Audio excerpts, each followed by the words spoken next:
इन 3 topic से एक question 5 number का तय है। हर साल आता है, इस साल भी आएगा, बच्चे पढ़ लें। दूसरा, डिटर्मिनेंट एक चैप्टर है, 4th चैप्टर। उस चैप्टर में एक टॉपिक है solution of system of linear equation. 3 equation होती हैं, उनको सॉल्व करना होता है। फिक्स है 5 नंबर का आएगा ही आएगा, ऑन रिकॉर्ड बोल रहा हूं। नंबर का 14 और 5 19 हो गई। और इसके नीचे यहां पर एक चैप्टर है प्रोबेबिलिटी, जो कि 8 मार्क्स का आता है। 14 प्लस 5 प्लस 8 27 मार्क्स हो गए। तो 20 नंबर ये और 5 ये, 25 मार्क्स तो मैं पहले से बता रहा हूं कि ये तो तैयार कर ही ले जाना। सर, बहुत से स्टूडेंट्स हैं जो बोर्ड के साथ साथ जेईई की भी प्रिपरेशन करते हैं। बिल्कुल सही। वो कैसे चेंज करें अपनी प्रिपरेशन में ताकि बोर्ड में भी अच्छे मार्क गेन कर सकें और जेईई क्वालिफाई कर सकें? नमस्कार, मैं अमन यादव हाजिर हूं एमएफपी टॉक द देसी बातचीत में। साथियों, आज का पॉडकास्ट हमारा उन स्टूडेंट्स के लिए बहुत इंपॉर्टेंट होने वाला है जो 12th का एग्जाम देने के लिए बोर्ड्स में बैठ रहे हैं, क्योंकि हमारे साथ आज मौजूद हैं former lecturer resonance Kota, easy institute के संस्थापक रहे, वे एसएससी सीजीएल को मात्र 3 महीने में क्रैक करने वाले मैथ्स के बेहतरीन टीचर राहुल रश्मिचौरिया सर। सर, बहुत बहुत स्वागत है आपका हमारे शो पे। थैंक यू सो मच अमन। और सबसे पहले तो मैं एमएफपी टॉक्स द देसी बातचीत को बहुत बहुत धन्यवाद देना चाहता हूं कि उनकी टीम ने मुझे इनवाइट किया। और सच बात तो यही है अमन, तुम्हें पता ही है कि जब मुझे बुलाया गया, तुम लोगों ने जब अप्रोच किया, तो मैं आने के लिए तैयार नहीं था। लेकिन क्योंकि मैंने अपने जैसे बताया था कि जीवन में एक पब्लिक अपीयरेंस जो होगा डिजिटल प्लेटफॉर्म पे, वो काफी बाद का सोच रखा था। कुछ 2-3 चीजें और थी जीवन में करने के लिए। लेकिन तुम लोगों ने जब बोला कि सर मैथ से ही रिलेटेड डिस्कशन करना है, बच्चों के लिए अच्छा हो जाएगा अगर बातें पता लग जाएंगी, तो लार्जर गुड में अगर कुछ भी है तो मैं हर समय मौजूद हूँ। थैंक यू सो मच यहाँ बुलाने के लिए। सर, इतना सब कुछ आपने हासिल कर लिया है, वो भी मात्र 26 साल की उम्र में, ये कैसे पॉसिबल हुआ?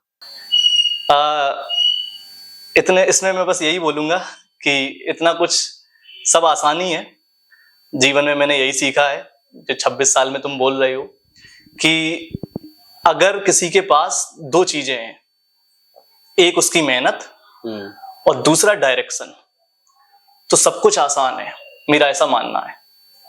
क्योंकि अगर कोई कितना भी तेज धावक हो और वो सही डायरेक्शन में नहीं दौड़ रहा है तो लक्ष्य तक पहुंचेगा नहीं, ये तय है। तो अगर कोई मेहनत करना जानता है और उसके बाद डायरेक्शन है तो हर चीज पाना संभव है, मेरा ऐसा मानना है। तो उसी से सब होता गया। सर, आप लक्ष्य नाम से एक बैच चलाते हैं जिसमें मात्र 60 दिनों में पूरा सिलेबस कंप्लीट करवा देते हैं, और हम देखते हैं कि बच्चा पूरी साल भर स्कूल में पढ़ता है तब जाके वो सिलेबस कंप्लीट हो पाता है। तो आप कैसा क्राइटेरिया अपनाते हैं कि मात्र 60 दिनों में पूरा का पूरा मैथ का कोर्स कंप्लीट करवा देते हैं? हाँ, बहुत ही अच्छा सवाल है। सिर्फ तुमने ही नहीं, बहुत लोग हैं जो यही सवाल करते हैं कि सर बच्चे इतने परेशान रहते हैं साल भर, तब भी पास नहीं हो पाते। आप कैसे क्लेम कर ले रहे हैं कि 60 दिन में ये हो सकता है? दूसरा, जब ये बैच लास्ट में हम लोग लॉन्च करते हैं तो उसकी क्या है, पूरी रेसिपी है। ऐसा नहीं है कि वो सब हवा में है। हम लोगों ने निरंतर 10 साल तक इस बैच के लिए काम किया है। कई साल तक मेरे जीवन का ये मकसद रहा कि बोर्ड का जो एग्जाम है उसे कैसे आसान बनाएं।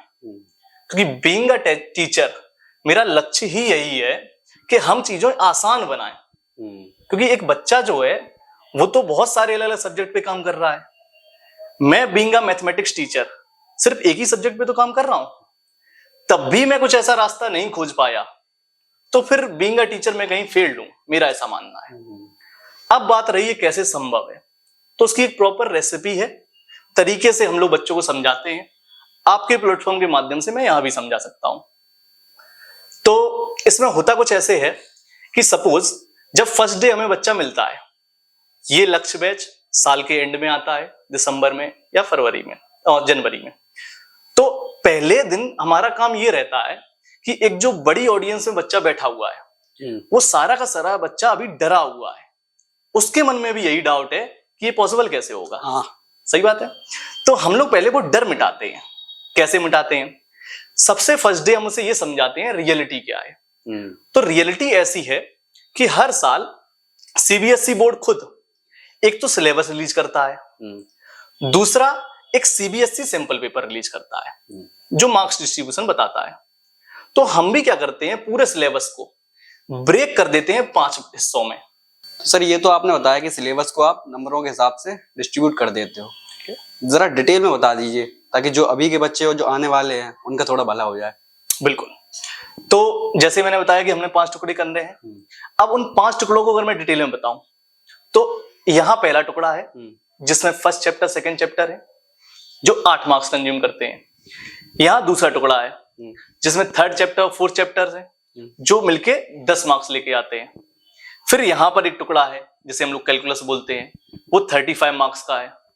फिर यहाँ पर एक टुकड़ा आता है जिसमें हमारा 10th और 11th चैप्टर है जो है वेक्टर और 3D, ये 14 मार्क्स लेके आता है। और लास्ट में यहाँ पे एक टुकड़ा है एलपीपी और प्रोबेबिलिटी का, जिसमें से एक 5 नंबर का और दूसरा 8 नंबर का। तो ऐसे करके ये टोटल 80 मार्क्स हो जाते हैं। अब फर्स्ट डे हम जब बच्चे को समझा रहे हैं तो उसे बस ये दिखाते हैं कि भाई ये बताओ कि 80 मार्क्स का एग्जाम है, तुम पास कितने पे होगे।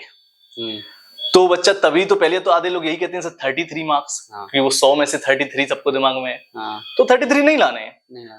आउट ऑफ 80 26.4 मार्क्स पे बच्चे पास हो जाते हैं, जिसे हम लोग राउंड फिगर करते हैं 27। सेफ के लिए 28 भी ले लो, ठीक है, इतने भी पास होना है। अब ध्यान से देखना, चैप्टर है 13, हमने सारा डिस्ट्रीब्यूशन कर दिया। अब होता क्या है, कोई भी 12th का बच्चा है उसे यहाँ पे मैट्रिक्स डिटर्मिनेंट 2 चैप्टर दिखते हैं।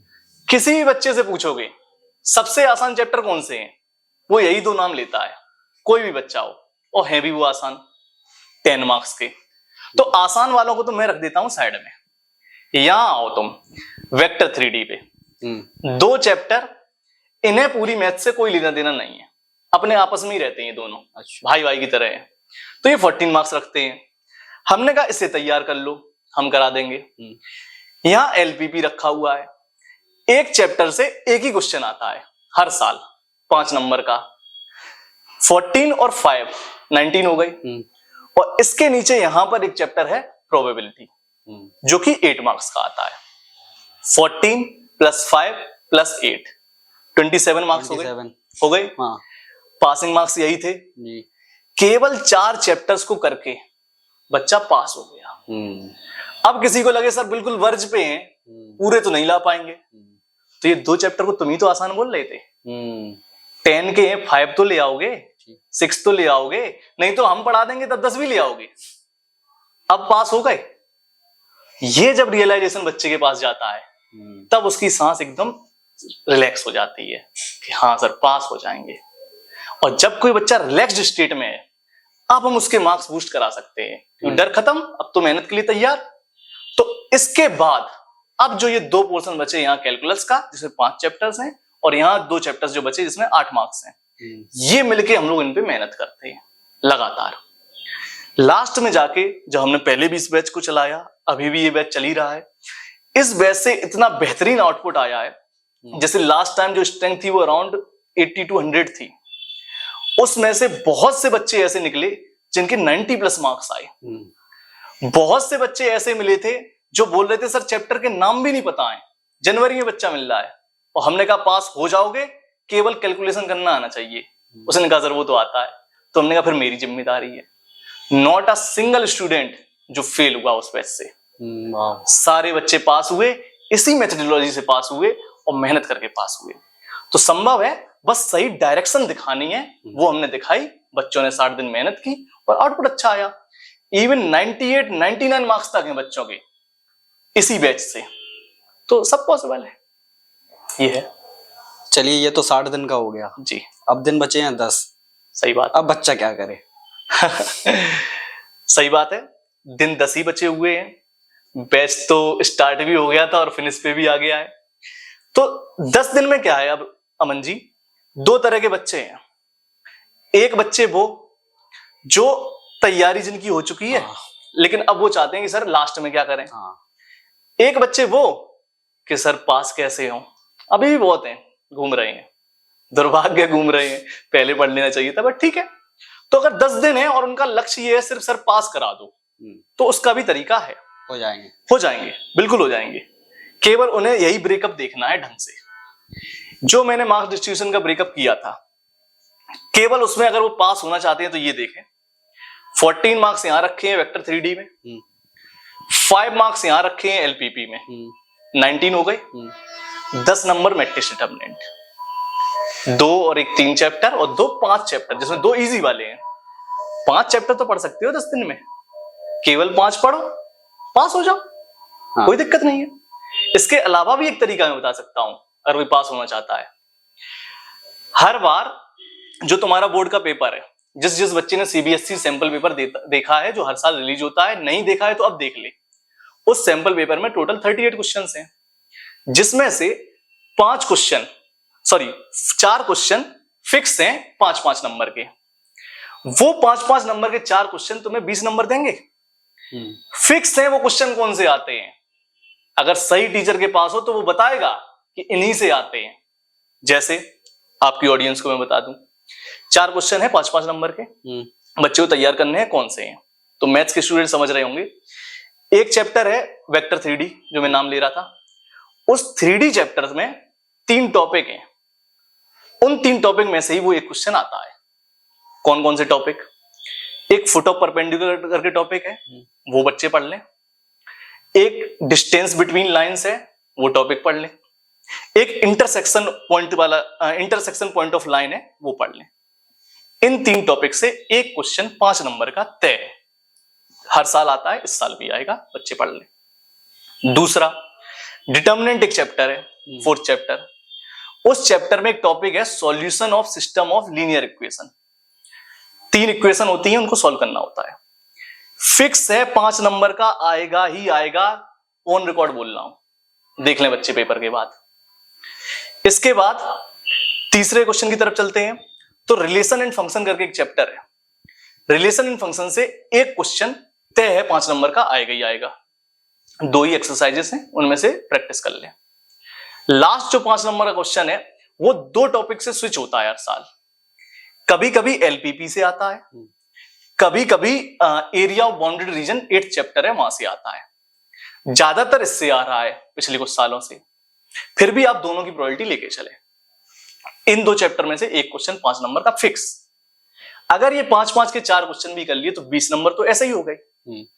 एलपीपी का अगर यहां से नहीं आया तो एलपीपी के फिर 5 नंबर का तो एलपीपी आ नहीं है, समझाया था।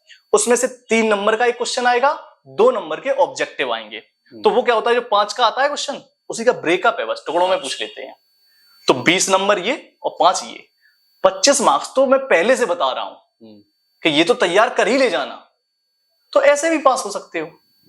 तो बेटर ये है आप वो 5 चैप्टर तैयार करें अभी, अगर आप कुछ नहीं पढ़ा है तब। अगर आपकी तैयारी पूरी है, सर ये चाहते हैं लास्ट मोमेंट पे हम क्या करें, तो अभी आने वाले दिनों में केवल एक फिजिक्स का पेपर बचा है, 4 मार्च को होना है। उसके बाद मैथ्स का ही है 9 मार्च को। तो 4 से 5 दिन का गैप है, सफिशिएंट गैप है। उस गैप में क्या करना है, जो बच्चे तैयारी कर चुके हैं, कि वो बस रिवाइज करें, नया ना पढ़ें, क्योंकि अब ये टाइम नया पढ़ने का है नहीं। अब जो पढ़ लिया है उसे मजबूत करो कि सर जो सीखा था वो तो गलत करके आएंगे ही नहीं, चाहे कुछ हो जाए। ये कॉन्फिडेंस बिल्ड करना है, पहली चीज। दूसरी चीज उन्हें क्या करनी है, पीवाईक्यूज लगाओ, प्रीवियस ईयर क्वेश्चंस, और वो भी टाइमर के साथ। क्योंकि मैथ्स एग्जाम की एक बहुत बड़ी दिक्कत हर साल बच्चे फेस करते हैं, लेंथी पेपर। बहुत अच्छे अच्छे बच्चे हैं, उनका पेपर छूटता ही है। तो वो इसलिए क्योंकि वो टाइमर के साथ प्रैक्टिस नहीं कर रहे हैं। तो प्रीवियस ईयर पेपर, वो भी 2020 के बाद के, उसके पहले के लगाने व्यर्थ हैं, क्योंकि 2020 से पैटर्न पूरा बदल गया था। तो 2020 के बाद के जो भी पेपर मिले, जितने भी सेट मिले, सब आप टाइमर के साथ प्रैक्टिस करें, जिससे टाइम मैनेजमेंट हो जाए। Third and the most important thing, maths में फॉर्मूले होते हैं, सही है। तो फॉर्मूले के लिए एक काम करना है, हर चैप्टर का एक पेज तैयार करें ब्लैंक पेपर पे, और उसमें सारे फॉर्मूले लिखें। एक ही पेज में पूरा चैप्टर होना चाहिए। ऐसे करके आपके पास हर चैप्टर का एक पेज हो जाएगा। लास्ट डे उसी को रिवाइज करें अच्छे से और एग्जाम में जाएं। तो जिनकी तैयारी हो चुकी है वो तो अब यही चीजें करें, इसके अलावा मुझे नहीं लगता कुछ करना चाहिए। यस सर, अक्सर कर सब ये कहते हैं कि एनसीईआरटी पढ़ लो, सब हो जाएगा। सही बात। और आपके अनुसार एनसीईआरटी क्या वो सफिशिएंट है? और क्या बच्चों को अब क्वेश्चन बैंक या गाइड की तरफ जाना चाहिए कि नहीं? नहीं, बहुत अच्छा क्वेश्चन है ये अमन जी, और मैं सच में इस पे पब्लिकली बोलना भी चाहता था। एनसीईआरटी सफिशिएंट है, ये बहुत बड़ा एक मिथ है फॉर द मैथ सब्जेक्ट। अच्छा, अगर दूसरे टीचर ये क्लेम कर रहे हैं फिर ठीक है, लेकिन मैथ्स में अगर कोई टीचर ये बोल रहा है कि एनसीईआरटी सफिशिएंट है तो उसने पीवाईक्यू देखे नहीं, वो प्रीवियस ईयर क्वेश्चन पेपर्स देखे, खुद पता लग जाएगा। जैसे आपकी ऑडियंस के लिए अगर मैं प्रूफ के साथ बात कर दूं तो जरा ऐसे सोचना कि एनसीईआरटी बुक की हमेशा ही से मेरा थोड़ा मतलब दिक्कत रही है मुझे, बन के चलिए कि एनसीईआरटी बुक जो है वो खुद को तैयारी नहीं करना चाहती है समय के साथ। अब होता क्या है, लोगों को ऐसा लगता है कि एनसीईआरटी एक गवर्नमेंट ऑर्गेनाइजेशन है, तो वो जो बुक लॉन्च कर देगी उसी से पेपर बनेगा। तो ऐसा कुछ होता नहीं है, ये लोगों को नहीं पता है और टीचर नहीं बता रहे, मुझे नहीं पता क्यों। एनसीईआरटी बुक अपने आप को बदल नहीं रही है, जबकि सीबीएसई बोर्ड का पैटर्न 2020 से हर साल बदला है। अच्छा, उदाहरण के तौर पे 2020 से पहले कभी भी ऑब्जेक्टिव क्वेश्चंस नहीं आते थे, 2020 में इंक्लूड कर दिए, अभी भी आ रहे हैं। एसर्शन रीजन के क्वेश्चन पहले कभी नहीं आते थे, मैथ्स की मैं बात कर रहा हूं, इंक्लूड कर दिए, अब आ रहे हैं। 2020 से पहले केस स्टडी बेस्ड क्वेश्चन कभी नहीं आते थे, अब आ रहे हैं। तीनों का ही कोई भी जिक्र एनसीईआरटी में नहीं है। अब कैसे हम बोल दें एनसीईआरटी तैयार कर लो? इससे भी बड़ी चीज बताता हूं मैं आपको कि इस साल उन्होंने एक छोटा सा चेंज किया है बुक में, एनसीईआरटी वालों ने। क्या कि 30% सिलेबस रिड्यूस हुआ है कोविड के बाद, वो 30% जो रिड्यूस हुआ है वही एक्सरसाइजेस हटा दी हैं, ये चेंज किया उन्होंने में। उसमें भी ये ध्यान नहीं रखा कि इसी साल का सीबीएसई का जो सिलेबस रिलीज हुआ है, चेक करें सब बच्चे कि प्रोबेबिलिटी एक चैप्टर है 13 चैप्टर, उस प्रोबेबिलिटी चैप्टर में एक टॉपिक लिखा हुआ है रैंडम वेरिएबल। एनसीईआरटी की 13.4 एक्सरसाइज में पाया जाता था, सिलेबस में है, बुक से हटा दिया। अब मैं कैसे बच्चे को बोल दूं एनसीईआरटी लगाओ जाके? तो यहां समस्या है एनसीईआरटी के साथ। अब आप कहें कौन सी बुक, तो मैं तो देखो ये समाधान मेरी तरफ से, कोई बुक का नाम रिकमेंडेशन है नहीं, कोई 2-3 पॉपुलर बुक ही बच्चे जानते हैं, NCERT, RD Sharma, RS Agarwal. तो किसी भी राइटर से मेरा कोई कुरेद नहीं है, बच्चा जिसे चाहे खरीदे, जिसे चाहे प्रैक्टिस करे। मैं सजेस्ट नहीं करता हूं, बस उसके अलग अलग रीजन से। एनसीईआरटी का तो सब मैंने अभी चिट्ठा खोल ही दिया, ठीक है। जो दूसरी बुक्स हैं उनका समस्या ये है कि वो ओवरबर्डन्ड बुक है, वो इस तरह से प्रिसाइज नहीं की है कि बोर्ड के बच्चे के लिए है। उन्होंने कॉम्पिटिटिव एग्जाम वाली जो चीजें हैं वो भी इंक्लूड करने की कोशिश की है, तो वो ओवरबर्डन है बोर्ड के बच्चे के लिए। तो अब मैं क्या करता हूं, तो जिन बच्चों ने लक्ष्य बैच ज्वाइन किया था वो जानते भी हैं, और वही तरीका है एक्चुअल। क्या तरीका है कि जैसे सीबीएसई मैंने बताया था हर साल सिलेबस रिलीज करती है, इस साल भी सिलेबस रिलीज हुआ है, तो मैं मैथ्स को एक्सरसाइज की बजाय टॉपिक वाइज पढ़ाता हूं, और वो टॉपिक्स वही रहते हैं जो उस सिलेबस में है। तो मैं जैसे वेक्टर चैप्टर है, तो जैसे ही वेक्टर चैप्टर स्टार्ट होगा तो बच्चों के पास वो पीडीएफ पहुंच जाएगी कि ये 12 टॉपिक्स जो हैं ये तैयार कर लो, इन्हीं से पेपर आएगा। और जब मैंने बाद में रिव्यू किया है पेपर तो उन्हीं से आया है। तो सही तरीका ये है कि आप वो टॉपिक्स तैयार करें, उन टॉपिक्स की प्रैक्टिस के लिए आप कोई भी बुक ले लें जो आपको ठीक लगे, बट सोलली किसी बुक पे रिलाई ना करें। तो अगर आपको उस टॉपिक के क्वेश्चन एनसीईआरटी में मिले आप वहां से प्रैक्टिस कर लें, आरडी में मिले वहां से कर लें, या किसी दूसरी बुक में मिले आप वहां से कर लें। पहले टॉपिक क्लियर कर लें, उसके बाद टॉपिक क्लियर करें कि इससे पेपर आता है। अगर कोई टीचर क्लेम कर रहा है उस बुक से पेपर आता है, तो बुक और टीचर का कुछ है, ठीक है। तो सच यही है कि आप टॉपिक वाइज तैयार करें और वो टॉपिक सीबीएसई जहां से मिल जाए वहां से प्रैक्टिस करें और ज्यादा से ज्यादा करें। हम लोग भी बैच में करवाते हैं। इस तरह से बुक का डिस्क्रिप्शन। सर देखा ये गया है कि जब बच्चा 3 घंटे पेपर देता है, ठीक है, तो मैथ तो पूरी कैलकुलेशन पे बेस्ड है। सही बात है तो कैलकुलेशन जब होती है तो वक्त लग जाता है, हाँ। बच्चा ईगो पे ले जाता है कोई क्वेश्चन, तो फिर पैनिक हो जाता है बाद में। सही बात है, सही बात। तो जो 3 घंटे बच्चे जो पेपर दे उसके बारे में आप क्या कहना चाहेंगे? मैथ के पेपर के लिए। ठीक है, और ये जरूरी भी बात है कि 9 मार्च को पेपर आने वाला है, तो बहुत से ऐसे बच्चे हैं जिनकी तैयारी पूरी थी और कई बार टीचर्स को भी ये पता लग जाता है ये बच्चा तो पूरे नंबर लाएगा ही लाएगा। हाँ। फिर भी उन बच्चों के नंबर पूरे नहीं आ पाते हैं। तो उसमें कारण यही है कि जो उस डे पर आप जो परफॉर्म कर रहे हैं, जो 3 घंटे का आपका परफॉर्मेंस है, वहां आपने क्या परफॉर्म किया। तो जिसमें आपने सही चीज मेंशन की, एक पैनिक वाली, कि क्योंकि बहुत बच्चे टेस्ट देके नहीं जाते हैं बहुत सारे और सीधा मैदान में उतर जाते हैं, तो वो डर जो होता है वो पैनिक करवा देता है। दूसरा, आपने ये भी सही मेंशन किया कि बहुत से बच्चे किसी क्वेश्चन को ईगो पे ले लेते हैं, तो वो भी पहले से उन बच्चों को समझाना चाहिए कि कोई भी क्वेश्चन लगाओगे सेम मार्क्स ही देगा, तो आप किसी पे अड़ ना जाएं। और सलाह भी ऐसी दी जाती है कि आप जब पेपर सॉल्व करना शुरू करें तो वो क्वेश्चन पहले करें जो आपको आते हैं। जो आपको आते हैं वो आप खुद से सॉल्व करें। कुछ बच्चों के मिसकॉन्सेप्शन पड़ा रहता है कि सर लाइन वाइज लगाने होते हैं, कि पहले सेक्शन ए, सेक्शन बी, तो ऐसा कुछ नहीं है। आपको जो क्वेश्चन जब आ रहा है आप लगाएं, उस सेक्शन को ऊपर मेंशन कर दें और साथ में क्वेश्चन नंबर मेंशन कर दें, तो आपका क्वेश्चन कहीं भी चेक हो जाएगा। लेकिन आप पहले ये करें कि आपको जो आ रहे हैं वो कंप्लीट करें। जिसमें एक छोटी सी स्ट्रेटजी मैं ये भी बता देता हूं। टोटल 38 क्वेश्चंस हैं, जिसमें 1 marks, 2 marks, 3 marks, 5 marks and case study of 4 marks, इस तरह से डिस्ट्रीब्यूशन रहता है। तो मैं सजेस्ट ये करता हूं कि सारे ही बच्चे पहले जाके 5 मार्क्स के क्वेश्चन करें। उसका एक रीजन ये है कि जैसे मैंने 5 मार्क्स के क्वेश्चन पहले ही बता दिए ये होंगे, तो तुम तैयार करके भी जाओगे तो सीधा जाके उन्हीं पे टूट पड़ो। एक तो लॉजिक ये है। दूसरा लॉजिक ये है कि क्योंकि 5 मार्क्स का क्वेश्चन है तो टाइम भी कंज्यूम करेगा और बड़ा होगा, तो आप उसे राइटिंग वाइज भी साफ साफ कर लें। हालांकि राइटिंग का मैथ्स में देखते नहीं है, बट फिर भी आप बेहतर तरीके से कर लें, वहां तो मार्क्स ना जाएं। तो पहले मैं सजेस्ट करता हूं 5 मार्क्स वाले अटेम्प्ट करो। उसके बाद जो 2 मार्क्स और 3 मार्क्स हैं उनमें से तुम्हें जो आ रहा है, ज्यादा नंबर ऑफ क्वेश्चन जहां से आ रहे हैं, फिर वो अटेम्प्ट करो। लास्ट में मैं बोलता हूं ऑब्जेक्टिव्स पे जाना। उसका बस रीजन ये रहता है कि बाई चांस ऐसा हुआ कि टाइम कम पड़ा, तो टाइम कम में तुम अगर गैस करने पे भी आए तो ऑब्जेक्टिव में तो एक पॉसिबिलिटी है, सब्जेक्टिव में तो नहीं कर पाओगे। तो मैं इस तरह से एक स्ट्रेटजी बताता हूं अटेम्प्ट करने की।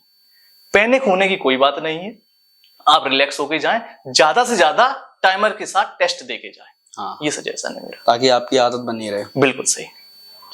सर बहुत से स्टूडेंट्स हैं जो बोर्ड के साथ साथ जेई की भी प्रिपरेशन करते हैं, बिल्कुल सही। वो कैसे चेंज करें अपनी प्रिपरेशन में ताकि बोर्ड में भी अच्छे मार्क गेन कर सकें और जेई क्वालिफाई कर सकें? जैसे आप ये सही समय पे भी ये क्वेश्चन कर रहे हैं। जो हमारा लक्ष्य वेस्ट था लास्ट ईयर का, उसमें एक हमारा स्टूडेंट था, आशु यादव करके नाम है, अच्छा स्टूडेंट था। उसके मैथ्स में 98 मार्क्स हैं।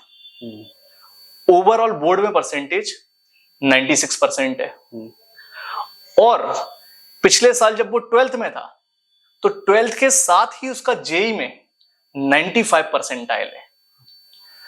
और जब उसने एक साल ब्रेक ले लिया, ड्रॉप किया, उसको चाहता था और परसेंटाइल बढ़े, वो भी काफी था। इस साल उसका 98.7 परसेंटाइल है। तो उस बच्चे ने भी बोर्ड के साथ ही वो परसेंटाइल अटेन किया।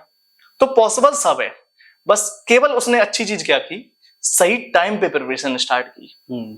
जैसे जब वो बच्चा हमारे टच में 10th में आ गया था, तो तभी हमने उसको दिमाग में बता दिया था कि you are capable of this thing.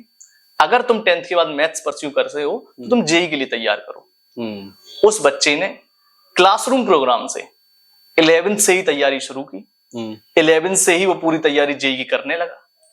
ये भी मैं सजेस्ट करता हूं क्योंकि 12th में प्रेशर ज्यादा रहता है, तो जो बच्चे जेई की तैयारी कर रहे हैं वो जेई का ज्यादा पोर्शन 11th में कवर कर लें।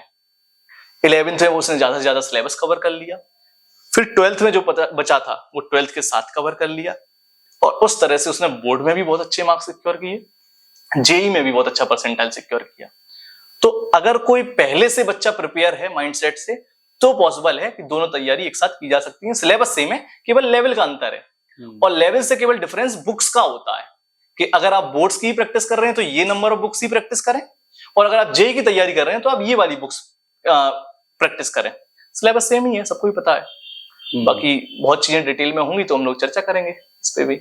अब थोड़ा पर्सनल आ जाए सर। अच्छा। आपके जीवन में आप सर कॉलेज में सेक्रेटरी रहे, ठीक है, कोटा रेजोनेंस के सबसे यंगेस्ट लेक्चरर रहे। एक पीक पे पहुंचने के बाद फिर वो छोड़ दिया आपने, ठीक है। फिर इजी इंस्टीट्यूट के संस्थापक रहे, वो छोड़ दिया, अच्छे से बिल्ड भी हो गया था। उसके बाद एसएससी एग्जाम मात्र 3 महीने में क्रैक कर लिया, जिसका लोगों का सपना होता है क्रैक करने का। आप करना क्या चाह रहे हैं जीवन में, उद्देश्य क्या है? तो सही बात है, जो भी आपने बोला वो सारी बातें सच है। और इस पे मैं बहुत डिटेल में तो अभी नहीं बोलूंगा, क्योंकि जैसा हमने कहा था कि इस चर्चा को हम मैथ से ही रिलेटेड रखेंगे। लेकिन एक बहुत पुराना गाना है, उस गाने की एक लाइन बोल के मैं आपको जवाब देना चाहूंगा कि जो मिल गया उसी को मुकद्दर समझ लिया, जो रह गया उसी में भुलाता चला गया। तो this is the essence of success in life, कि जो भी आपके साथ हो रहा है आप उसे भगवान की विल समझ के एक्सेप्ट करें और भगवान पे भरोसा रख के मेहनत करते जाएं। आप सही डायरेक्शन में जाएंगे और एक दिन सफल होंगे। इन पर डिटेल में हम फिर कभी चर्चा करेंगे। तो ये तो सर काफी दिलचस्प है आपके जीवन से जुड़ी ये कहानी। और मैं अपनी ऑडियंस से कहना चाहूंगा कि अगर आप लोग देखना चाहते हैं सर का पार्ट 2 तो नीचे कमेंट कर दीजिए, हम लेके आएंगे बहुत जल्द। और सर हमारी बैक स्टेज बात हुई थी जैसे कि इम्पोर्टेंट टॉपिक्स को लेकर के, फॉर्मूले सीट्स को लेकर के, तो वो आप अगर हमारे ऑडियंस को पहुंचा दें इसी माध्यम से। ठीक है, तो जैसा मैंने अमन जी कहा था कि लार्जर गुड के लिए सब कुछ तो आपको ही हम वो प्रोवाइड कर देंगे। तो जो भी आप बता रहे थे कि व्हाट्सएप की लिंक जनरेट कर देंगे, तो हम उसी पे दे देंगे बच्चों को। जो भी लक्ष्य बैच की फॉर्मूले शीट्स और इम्पोर्टेंट टॉपिक्स हैं वो हम प्रोवाइड कर देंगे, आप वहां से देख लें और जो भी एग्जाम है उसमें अच्छे से अच्छा करके आए। All the best. तो वो लिंक आपको डिस्क्रिप्शन में मिल जाएगी और देखते रहिए एमएपी टॉक द देसी बातचीत।